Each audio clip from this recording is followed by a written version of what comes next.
Hello bay, good morning. Panibagong araw, panibagong buhay, panibagong pag-asa. Ito naman tayo ngayon, si Bay Mayong. Ibablog ko naman ngayon ang tungkol sa saging kasi ang saging, sabi ni Doc Willie, nanonood ko yung video ni Doc Willie, yung saging ay 14 sakit ng tao ay pwedeng matulungan ng saging. Pero ang saging naman, hindi siya totally nakakagamot, pero nakakatulong yan. Kasi ang sabi ni Doc Willie, ang saging ay nakakatulong sa katawan ng tao, 14 sakit na pwedeng matulungan ng saging. Hindi nakakataas ng blood sugar ang saging na pwede mong kainin. Kahit tumpok lang yung saging ba, pwede yung bilhin kasi ang saging, yung tumpok na yan, pwede pang makain. Pero ang saging talaga, kahit tumpok man yan, balat ang problema dyan, pero ang laman yan, good pa yan. Pwede mo niyang kainin, bay. Mura-mura yung saging, may tumpok na saging na tag-20 ang tumpok niyan, pwede mo bilhin sa palengke, sa Tiangge. Kaya ang saging, bay, huwag niyong baliwalain. Isipin mo, sabi ni Doc Willie, 14 sakit ng tao, pwede siyang matulungan ng saging. Kaya nga, magsaging ka na bay. Kung ayaw mo, bahala ka. Pero kung ang saging gusto mo, bahala ka na rin. Pero ako sa iyo, tatangkilikin mo yung saging. Kasi unang saging na alam ko sa saging ay nakapagpatigas. Nakapagpatigas ng pupo, lalo na yung latundan. Pero kung ikay nagtatae, lakatan para sa mga may edad na, yung nahirapan dumimi, pwede na rin yung lakatan. Yung saba, sabi nga nila, constipated ka, ang saging na saba is enzyme pampanunaw daw. Sabi nga nila. Hindi naman ako doktor ba pero ito si Doc Willie Topic po natin ngayon, simpleng lunas lang ha, libreng lunas. 14 na sakit na matutulungan ng pagkain ng saging. Ano ba mangyayari kung kakain ka ng saging araw-araw? Pinakamaganda nga mga 2 saging everyday. Ito mga 14 na sakit na to, magugulat kayo na may benepisyo ang pagkain ng saging. Hindi ko po sinasabi miracle cure. Hindi ko sinasabi na pag kumain ka ng saging, gagaling ka na agad. Pero actually, kung mild lang ang sakit mo, yung hindi ganun kalala, saging lang, tubig, pwede na. Yung mga home remedies, pwede na. Kasi kung di naman malala yung sakit, ayoko na masyado bigyan ng gamot. Diba? Parang sa hyperacidity, bibigyan mo ng gamot. Hindi naman pwede yung gamot na isang buwan iinumin eh. Usually, 1 week mo lang iinumin, tapos wala ka nang gagawin. Diba? Like may nervyos ka, hindi ka makatulog, hindi ka naman pwede inom ng sleeping pills. So itong saging na to, pwede mo araw-arawin habang buhay, walang masama. Diba? Kung makukuha na ng healthy foods, why not? Okay? Anong klaseng saging? Pwede lahat. Ako mas gusto ko lakatan. Okay? Lakatan kasi, mas madilaw-dilaw konti, maasim-asim, may vitamin C ang lakatan. Konti. Latundan, mas mura. Okay na rin naman latundan kung mas mura, kung yun ang tanim nyo. Saba, pwede naman saba, lulutuin mo lang. Pero sinasabi ko, mas gusto ko itong saba, lakatan, latundan, imbis na banana Q. Ibang usapan ng turon, banana Q. Masarap ang turon, banana Q. Pero paminsan-minsan lang, di ba? Pwede naman, pag healthy ka. Pero kung diabetic ka, matamis eh. Favorite ko turon. Okay? Ang saging, gano'ng karaming calories? Mga 90 calories. Isang medyo malaki, kayang kalaki. Marami siya, kompleto siya sa vitamins. Vitamin A, vitamin B, vitamin C, konti. May calcium, may iron, konti. Pero pinakamagandang may potassium siya. Ang taas ng potassium ng saging, 316 milligrams. May carbohydrate din siya, pampabusog. Para siyang kanin, nakakabusog. Pero healthy carbohydrates to. Okay, may nakilala nga ako dating taxi driver, ang saging niya, 10 kinakain niya araw-araw. Pero at 50 years old, kita ko, muskulado, 10 saging para daw sa pagod niya. Okay, medyo marami yung 10. Pero kung 2 hanggang 4 na saging, okay na sa akin. Haluan nyo rin ng ibang prutas. Diba? Iba-iba, mas maganda. 14 na sakit, magugulat kayo. Number 1, para sa may hyperacidity, may GERD, may ulcer. Okay? May ulcer, may GERD, may gastric reflux. Basta problema sa tiyan, nangangasim, pwede ang saging. Para siyang natural antacid. Meron pong pag-aaral yan, search nyo. May mga medical studies yan. Bilang internist, cardiologist, di ba, inaaral ko itong medical studies. Hindi ganun kalaki yung pag-aaral, pero meron na rin. May component na leucocyanidin, isang flavonoid, isang antioxidant, ang saging. Siya ang tumatapal sa ulcer. So pag may gasgas ang tiyan mo, imagine mo tiyan mo, di ba, mahapdi, nagasgas, na ulcer ka sa stress, di ba? Tapos yung saging, di ba, parang mushy siya, malambot. Pag tumapal yan sa tiyan, kalmado tiyan mo. Di ba? Kalmado ang tiyan mo, parang tumapal siya, di ba? Pwede rin tinapay. Gusto mo, tinapay, kanin. Pero mas maganda saging, mas hindi ganun kataas ang blood sugar mo compared sa kanin. So, ulcer, GERD, hyperacidity, biglang ginuto madaling araw, ako lagi may saging. Minsan may kalahating saging kinain ko eh. Lagi akong may baon sa gabi, katabi ng kama ko, saging at tubig. Number 2, magugulat kayo, benefit ng saging, maganda sa puso. Maganda sa puso. Puso kasi muscle eh. Ang muscle kailangan ng potassium. Ang binti, kaya nagpupulikat, kulang sa potassium. So lahat ng muscle, pag wala kang potassium, ano mangyayari? Hypokalemia, low potassium. Ano nangyayari sa low potassium? Paralyzed. Diba? Hindi ka makalakad, nanghihina, nagpapalpitate, pag mababa potassium. Alam niyo yan. Yung mga low potassium na hospital sila.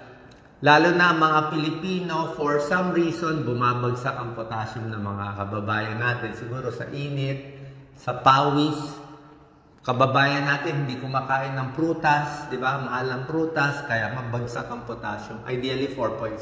So, ang saging maraming potassium, 360 mg, maganda sa puso, maganda sa palpitasyon. Mga makabog ang dibdib. Pag mababa ang potassium, kumakabog. Kaya, pag gumanda kabog ng dibdib mo, nag-normal yung kabog ng dibdib, gumanda yung pumping ng puso, mas hindi ka mai-stroke. Alam niya ng mga cardiologists na i-stroke ang tao kasi nga nagloloko yung tibok ng puso, irregular heartbeat, nag-iiba yung tibok, nagbubuo yung dugo sa puso, titilapon sa utak na stroke, embolic stroke eh. So, good for the heart, good for palpitation, good for preventing stroke. Number 3 out of 14 na sakit na matutulungan ng saging, high blood. High blood pressure, hindi ko sinabi kumain ng saging, bababa ang blood pressure. Pero, pag kumain ka ng potassium-rich foods, maraming potassium, saging, patatas, ibang prutas, ang mangyayari, bababa ang sodium mo. Kasi potassium and sodium, parang palitan yan sa cellula natin eh. Pag kumain ka maraming sodium, hindi maganda sa potassium mo. Pag kumain ka ng maraming potassium, mas malalabas yung sodium. Sodium, asin. Pag nag-ipon yung asin sa katawan, manas sa mukha, manas sa paa, high blood. Maraming asin, sure, high blood ka. Maraming potassium, baka mas gumanda blood pressure mo, at least hindi tataas, baka bumaba pa konti. Iwas ka sa mga alas. So, good for high blood din yan. Pero hindi ko sinabi gamot siya sa high blood. Basta good for high blood, dagdagan mo ng gamot nyo para makontrol pa. Other tips, diba? Diet, wag maalat, may tulong yun. Number 4, ito pinakagusto ko sa saging. Kaya lagi ako may saging. Ang saging, meron siyang vitamin B. Ano ba ang vitamin B? Anong brand name niya? Stress tablet eh. Ang vitamin B, stress tablet. Ang saging, maraming vitamin B. At ang saging, may secret component na tryptophan. Research nyo. Saging, may tryptophan. Ang tryptophan, pag kinain natin, magiging serotonin. Serotonin yung antidepressant. So, yung saging, natural antidepressant, nervyos, stress, anxiety, di makatulog. Anong katapat yan? Saging lang. May pag-aaral nga, may isang libro kami nabili para sa mga batang ayaw pumasok sa school. Ano ang turo ng psychologist? Pakainin ng saging 30 minutes bago pumasok sa school. Nakakakalma ang saging. Siguro, mas busog ka, mas hindi kukulo ang tiyan. Relaxing, may tryptophan, naging serotonin. Number 5. Yun na nga. Number 4, stress, anti-anxiety, depression, palpitation, may tulong din. So, mabot na pala tayo. Number 7 na pala. Kasi iniba ko yung stress, anxiety, depression, count as 1. Number 7, insomnia. Pag hindi makatulog, pwedeng chamomile tea, pwedeng hot water, tsaka saging, pamparelax. Number 8, ito pinakamaganda sa saging. Tingnan nyo yung mga basketball player, anong kakainin nila. Tingnan mo yung mga tennis player, ano ang baon nila sa bag? Saging. Kasi saging pang energy, pang atleta, pang runner, pang tennis player, pang nahihilo na, kain ng saging. Pang construction worker, napapawisan sa araw, saging. Bago ma-heat stroke sa init, inom na maraming tubig, saging. Kasi pawis lalabas yung potassium mo rin yun. Sodium, potassium malabas. So, ang saging, pampabusog, and may energy ka. Meron kang carbohydrates. Diba? May energy, mas busog ka. So, sa mga pagod, maganda saging. Number 9. Pwede naman sa diabetes ang saging. Okay? Hindi siya super ganda, hindi siya super sama, nasa gitna siya. So, yung saging, basta isa, dalawang saging sa isang araw, walang problema sa diabetic. Wag lang yung sobrang tamis na saging, yung nangingitim na, wag lang banana Q, wag lang turon na matamis, o yung saba na minatamis na maraming gatas, bawal sa diabetes. Pero kung saging lang mismo, pwede sa diabetes. Medium glycemic index. Number 10, ito may medical studies to. Actually, hindi akong babasahin ko para sa inyo. Reduces childhood asthma. May European study, ito sinulat ko itong libro. May European study, 2,640 school children, mas hindi nagkahika. European Respiratory Journal na published to. So, good for childhood asthma. Prevents leukemia na published sa American Journal of Epidemiology.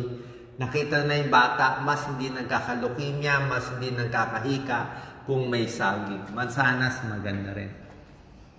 Number 11, ito pinakamaganda. Japanese banana diet, di ba? Weight loss, pampapayat, saging. Di ba? Ako nga, hirap mag-diet Kung, di ba? Kung siyempre, konti kakainin mong kanin, konting ulam, hilo-hilo ka na, saging na lang pang sapal mo sa tiyan. Diba? Ang Japanese banana diet, saging lang kinakain nila sa umaga. Ang breakfast nila, saging, 2 hanggang 4 na saging, tsaka maraming tubig.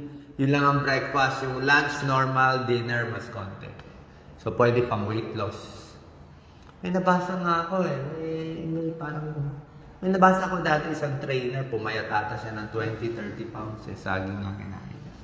Number 12, leg cramps, pulikat. Diba? Bakit tayo pinupulikat? Pwedeng bagsak ang potassium, so saging. Pwedeng dehydrated, tubig. Pwedeng masakit ang paa mo, kailangan massage, pero saging may tulong din yan. Number 13, sa nagtatae. Ano ba binibigay sa nagtatae? Brat diet, B-R-A-T. Ano ang brat diet? Recommended sa buong mundo. Recommended lahat ng doctors. Ang brat diet sa nagtatae ay B is for banana, saging. R is for rice sa nagtatae. A, apple. T is toast bread. Brat diet. Sabi ng iba, Doc, tumitigas ang dumi ko sa saging. Actually, hindi naman dapat Diba? Saging, nakaka-form ng dumi, pero hindi siya talaga ganun katigas kasi may carbohydrates, may fiber din naman siya konti. Tsaka hindi lang naman saging kakainin mo, haluan mo ng mansanas, haluan mo ng ibang prutas, may grapes, may pakwan, may orange ka. Hindi lang naman saging yan Kaya hindi ka naman dapat mag-constipate. At number 14, ang saging, bagay na bagay sa mga babae for PMS, premenstrual syndrome, yung masakit ang puson, malapit na reglahin. Yung mga mood swings, di ba? Mainit ang ulo ng kababaihan pag malapit na magregla o nagme-menopause na, meron tong vitamin B6. So nakita nyo, ang daming benefits ng saging, itong 14 na nilista ko, ito talaga swak to sa saging. Yung ibang sakit, pwede rin naman. Hindi siya nakakasama doon. Gano'ng karaming saging sa computation ko, 2 bananas a day, sabi ko nga, keeps the doctor away. Ang compute ko sa 2 saging, para ka nang uminom ng kalahating multivitamin. Yung mga multivitamin na binibili natin. Yung laman niya, almost half the multivitamin na yan. yung dalawang saging. Tsaka ang maganda sa saging, ang favorite ko, ang bilis ibaon. Pwede ibaon sa bata, nakabalot na. Kung nagbaon ka ng mansanas, healthy din. Kaya paano mo kakainin? Mahirap, diba? Paano mo hihiwain? Magbabaon ka ng suha, mahirap, diba? Paano ba? Diba? Mahirap siya ibaon eh. O grapes, pwede lalagay mo pa sa plastic. Itong saging, nakabalot na siya maigi. Mura pa saging, pwede ka magtanim ng maraming saging sa atin. Oo, pero mansanas maganda rin. Kaya lang hindi popular sa atin, wala tayong mansanas eh. Meron bang side effect ang saging? Actually, wala. Halos lahat ng tao pwede. Sino hindi pwede kumain ng saging? Kung bawal ka ng saging, bawal ka na lahat ng prutas. Ang bawal lang if ever, yung magdadialysis na yung kidney failure na magdadialysis, dadali na sa ospital, na mataas na yung potassium, pero usually hospitalized na yun pag tumaas na yung potassium. Diba? Yun na yung mga stage 4, stage 5, end stage na, dialysis na yun. Pero pag nag-dialysis ka na, pwede ka naman kumain ng potassium na konti, depende sa doctor. Pero this is very, very rare na yung ganong sakit. Sa 99.9%, maganda pa rin ang saging. Saan po nakatulong to? Share natin sa ating kababayan. Pwede naman kayo kumain ng gamot, di ba? Pero anong gamot mo sa pagod? Anong gamot mo sa insomnia? Anong gamot mo sa antidepressant? Kumakuha naman sa saging, why not? Di ba? Sa nagtatae, pwede naman saging eh. Di ba? Sa mga cramps, pampapayat, wala naman talagang pampapayat na tablet. Mahirap yun eh. May mga side effects, so saging na lang tayo. Pilipino na mura pa. God bless po.